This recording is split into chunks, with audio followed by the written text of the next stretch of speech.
This is Channels Television's breaking news.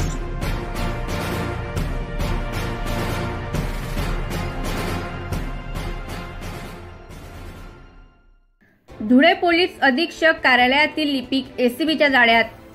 सेवानिवृत्त सहाय्यक police उपनिरीक्षकाची बिले काढून देण्याच्या मोबदल्यात व उर्वरित बिले काढून देण्यासाठी 2000 ची लाच मागून ती स्वीकारणाऱ्या धुळे पोलीस अधीक्षक कार्यालयातील वरिष्ठ लिपिकाला धुळे एसीबीने अटक केल्याने जिल्हा पोलीस दलात प्रचंड खळबळ उडाली आहे। सुनील वसंत गावित वय 48 वर्ष, राहणार धुळे असे अटकेतील आरोपीचे नाव आहे। याबाबत अधिक माहिती अशी की 62 वर्षीय तक्रारदार हे धुळे पोलीस दलातून सहाय्यक पोलीस उपनिरीक्षक या पदावरून सन 2019 मध्ये सेवानिवृत्त झाले।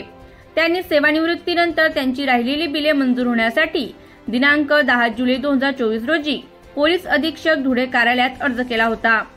त्यावेळी त्यांना 1,29,888 रुपयांचे बिल बँक खात्यातून प्राप्त झाले। त्यानंतर तक्रारदार यांनी त्यांच्या उर्वरित बिलाबाबत गावित यांच्या कार्यालयात 2 ऑगस्ट रोजी भेट घेऊन चौकशी केली असता आलोसे यांनी तक्रारदार यांच्याकडे अदा केलेल्या बिलाच्या मोबदल्यात व बाकी राहिलेली बिले वाढवून देण्याचे काम करून देण्याकरिता कोषागार कार्यालयातील कर्मचाऱ्याच्या नावाने 2000 रुपये लाच मागितली व तक्रारदाराने याबाबत एसीबीकडे तक्रार नोंदवल्यानंतर पडताळणी करून सापळा रचण्यात आला।